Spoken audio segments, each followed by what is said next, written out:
¿Qué tal? ¿Cómo están amigos y amigas de esta comunidad? Oigan, este tema quiero ponerlo sobre la mesa porque me llamó mucho la atención, de verdad, ya desde hace días, este comportamiento que han tenido diferentes personajes como Sergio Sarmiento, por ejemplo, obviamente Ricardo Salinas Pliego, de destacar el personaje, el papel de Javier Milei.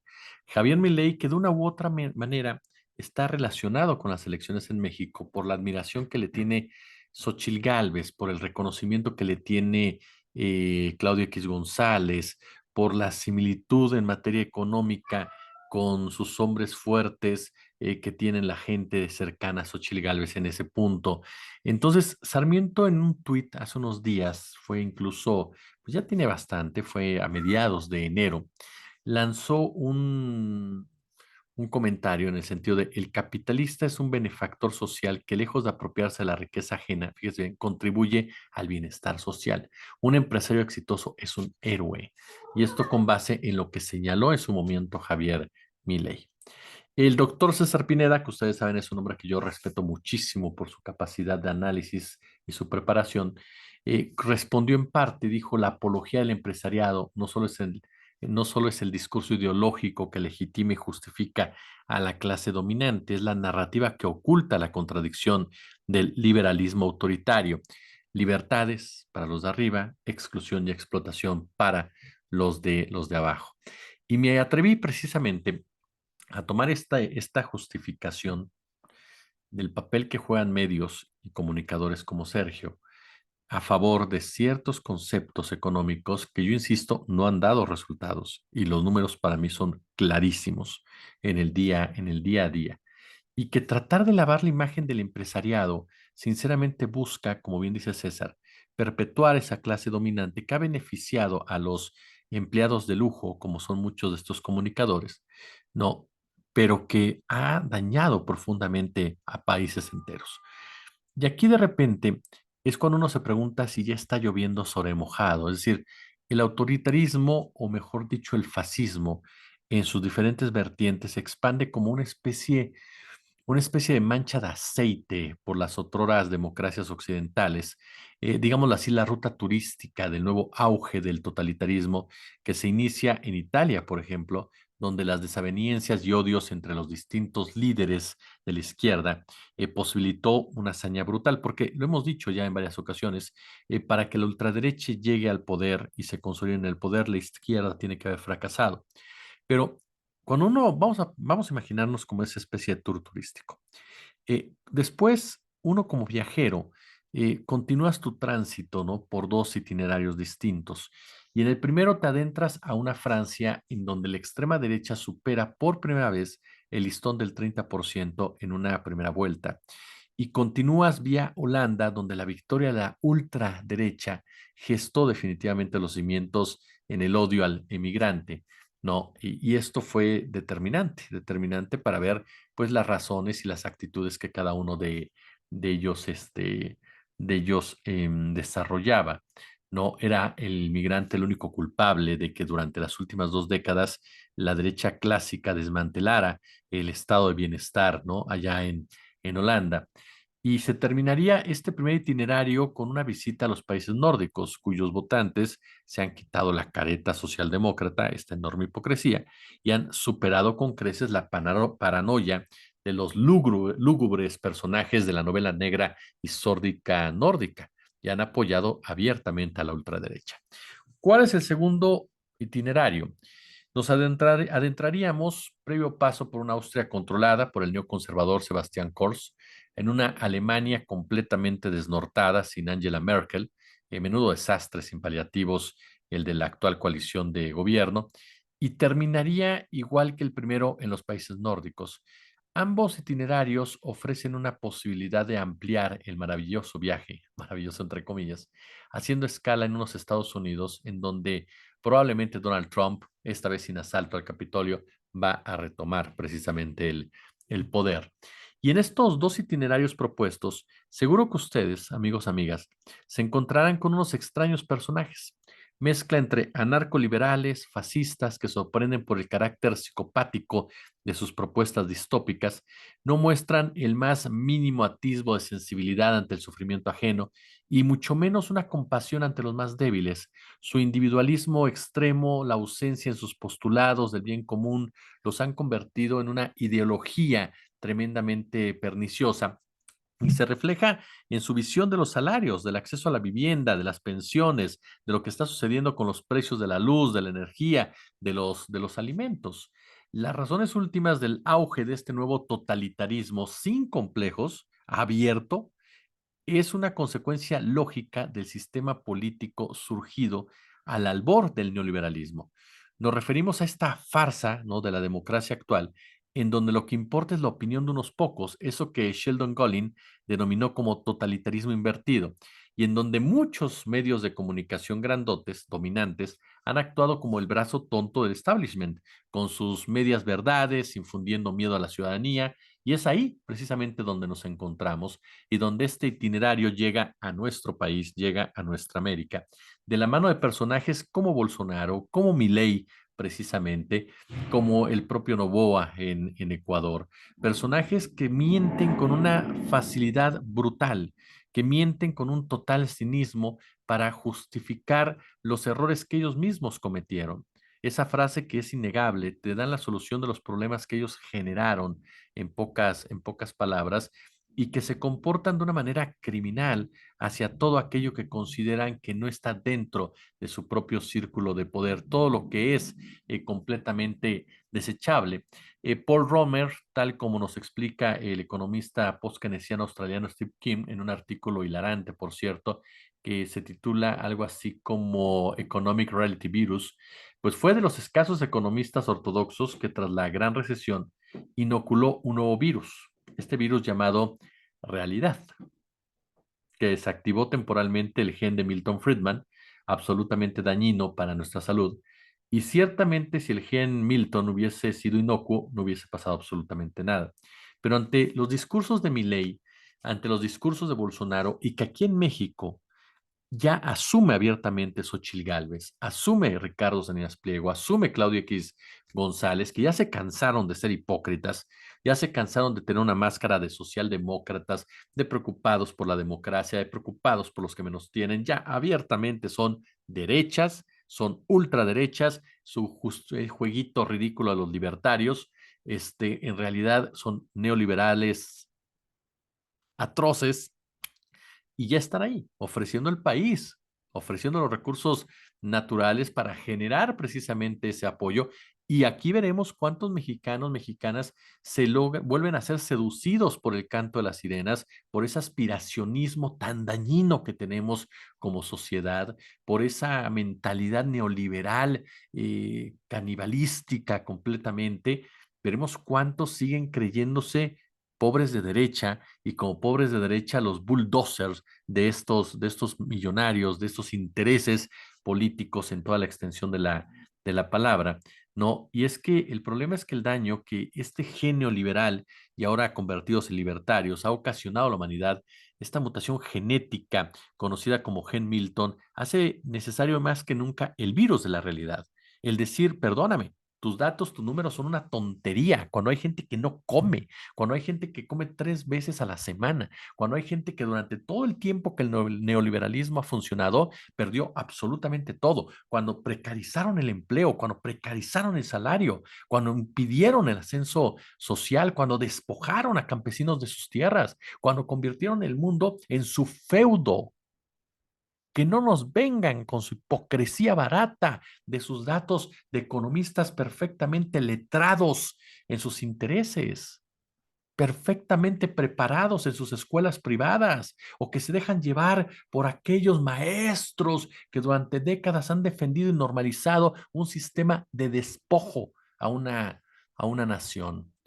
Desde la década de los 70, de 1970, esta política de tierra arrasada ha devastado gran parte del sur global a través de los programas de ajuste estructural del Fondo Monetario Internacional. Y también creó desiertos fabriles en Occidente, lo que Donald Trump incluso reconoció a Donald Trump. El tipo, por eso les digo, es a mí no votaría jamás por Donald Trump y lo que significa, pero el tipo es tan cínico que abiertamente dijo, es la carnicería estadounidense, ¿no? Así lo dijo en el 2017, en su toma de posesión. Y ahí radica la lógica confusa de la extrema derecha. ¿Por qué? Porque por un lado, pide a la clase multimillonaria que domine la sociedad en su interés, lo que produce la carnicería social. Y luego, por el otro, inflama a las víctimas de dicha carnicería para que luchen contra políticas que los van a beneficiar. Imagínense. Todo el mundo, incluso el Foro Económico Mundial, afirma que la desigualdad de la riqueza es un problema grave, que corroe nuestra política, que corroe nuestra cohesión social. Y lo que hacen los diferentes estudios, los diferentes informes que se han presentado en los últimos días, últimas semanas, como el de Oxfam, es precisamente vincular esa desigualdad a los verdaderos responsables, porque la desigualdad no es un asunto fortuito, no es un asunto inventado, no es un asunto eh, creado nada más porque sí, ajá, ni prefabricado. Es un asunto producido por estas millonarias, millonarias y millonarias y millonarias riquezas y personalidades. Son ellos los principales responsables de que el mundo esté colapsado en materia financiera, de que haya tan poco para muchos, ajá, y mucho para tan pocos. A tal grado, insisto, que ellos mismos han comenzado a darse cuenta que es tanto ya, que están pidiendo que algunos les cobren impuestos, porque si no están colapsando en un sistema capitalista que les ha dejado millones, bueno, ya 5 generaciones, 6 generaciones de estas familias no tienen que mover un dedo para seguir siendo ricos. No, estamos hablando de que los monopolios producen la desigualdad. Los monopolios de los multimillonarios que aparte no reconocen que son monopolios, están destrozando al mundo. El auge de los monopolios en los últimos 40 años es el resultado de decisiones políticas específicas, deliberadas, como documentan los diferentes informes. Las personas más ricas de Estados Unidos canalizaron una fortuna para neutralizar la aplicación de las leyes antimonopolio a través de la doctrina del bienestar del consumidor. ¿De qué se trata esta teoría? De lo que han manejado Salinas Pliego aquí en México, que equipara los monopolios con la eficiencia. Si todo el mundo compra lo mismo en la misma tienda, eso indica que la tienda está haciendo algo bien, no algo delictivo. ¿Qué le parece?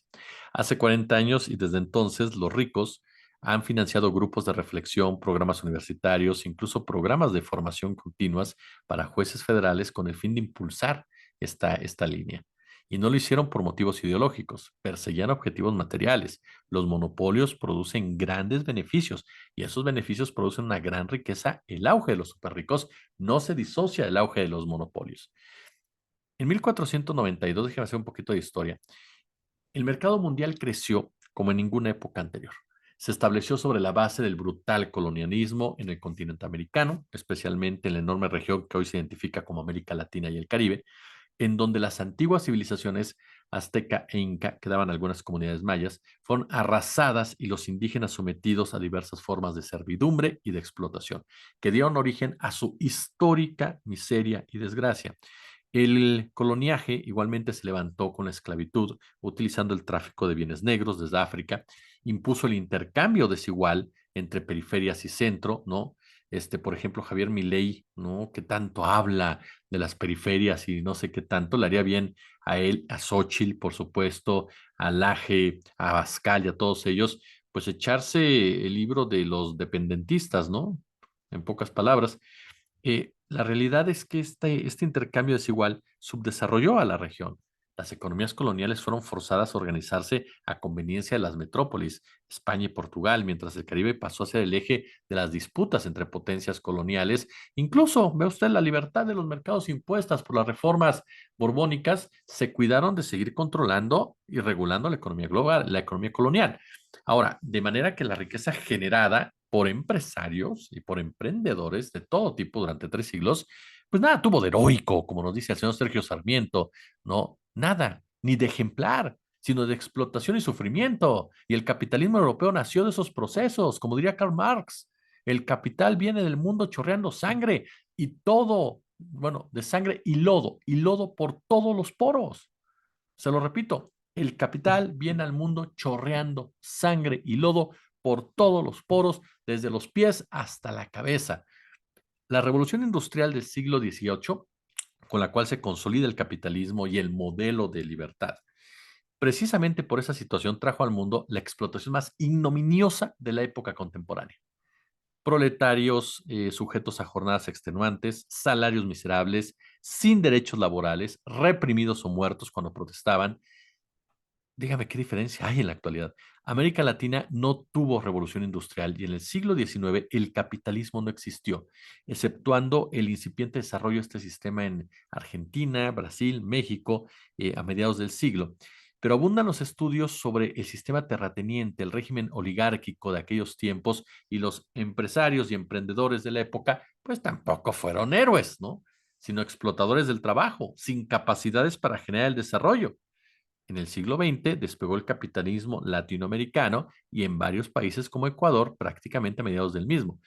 Tal como había ocurrido en Europa, ese capitalismo aprovechó de estados latinoamericanos mínimos, ¿no? Ideal libertariano, del señor Milei, de Salinas Pliego, de todos ellos, estados latinoamericanos mínimos raquíticos, con ausencia de impuestos, con jornadas y salarios sin derechos laborales, dependencia externa, repúblicas oligárquicas, incluso cuando a partir de la Revolución Mexicana, la Revolución Cubana, perdón, la Revolución Rusa, se extendieron las ideas socialistas, comunistas, anarquistas, anarcosindicalistas, socialdemócratas, del ascenso de las luchas sociales inevitablemente generadas por el capitalismo depredador. En el siglo XX latinoamericano surgieron gobernantes que utilizaron el Estado para promover el desarrollo económico mediante leyes, obras, inversiones, bienes, servicios públicos, regulando, ¿no?, las voracidades privadas, reconociendo derechos de los trabajadores y la sociedad. El caso concreto en México del general Lázaro Cárdenas. En lugar em, de vivir, de apoyar, digámoslo así, en lugar de apoyar al libre mercado, a sus gestores, había que apoyar y hay que apoyar el fortalecimiento del estado de bienestar. Además de que obviamente el único país en historia que en 4 décadas sacó de la pobreza casi 800 millones de personas, ¿quién cree que es? Fue China, ¿no? Por supuesto, con un capitalismo muy disfrazado. Pero hemos llegado a las décadas que forman el presente histórico y con esto concluyo. Hoy existe una aguda lucha de clases entre los heroicos representantes del modelo empresarial neoliberal libertario, avanzando aún más con los libertarianos o libertarios, como usted guste, y el conjunto de la sociedad que aspira al bienestar y progreso que los otros solo logran para el 1% de la población, que concentra la riqueza y en general el poder político, un conflicto que se expresa como una disputa fantástica, digamos así, no, no por positiva, sino por grandilocuente, por el Estado, ¿no? Achicarlo o usarlo para implantar una economía de tipo social, que los libertarianos, por cierto, dicen que es comunismo, ¿no?, que es socialismo, confundiendo obviamente todos los conceptos y teorías existentes sobre estos temas, además de engañar con la idea de que la libertad empresarial y de los mercados es una libertad humana, ¿no? Por ejemplo. Si se examina, fíjese bien, los por países, las situaciones descritas son peores como ocurre en Ecuador, ¿no? Con una larga historia económica de exclusión social, laboral, miseria indígena, campesina, saqueo de recursos naturales, negociados, desfalcos al Estado, corrupción privada, dependencia, subordinación a los capitales transnacionales, desarrollo del subdesarrollo, ¿no? Dijo a André Gonder-Frank. Y el único momento en que Ecuador comienza a levantar la cara es con Rafael Correa, que llevó a cabo también una vuelta de perilla al respecto. ¿Y cómo se le tachó a Correa? Pues de ser una persona, ¿no?, dictatorial, corrupta, que iba en contra del desarrollo, pues había que destrozar su imagen. Y luego el traidor de Lenin, ¿no?, que lo traiciona y que obviamente regresa el modelo de derecha. Colombia hasta ahora con Petro, porque todos han sido de derecha. México hasta ahora con Andrés Manuel López Obrador le ha dado vuelta la perilla. Pero mire, en otras ocasiones su servidor ha sostenido que Xochitl, que Salinas Pliego, que Milei, que Verástegui, que Trump, que Claudio X González, que prianistas, que panistas, desconocen por completo la historia económica de América Latina y sus realidades sociales. No quieren basarse en ella, de manera que sí es comprensible que la utopía del mercado libre y del empresario moralmente superior hipnoticen a quienes de una u otra manera se sienten identificados con ¿cuál es el término? Ayúdeme, hegelianismo, podemos llamarlo así, hegelianismo económico, y tienen sus razones, para decir como Milei. Quiero dejarle un mensaje, fíjese bien, lo que dijo Milei, con esto voy a concluir. Quiero dejarle un mensaje, dijo Milei, a todos los empresarios.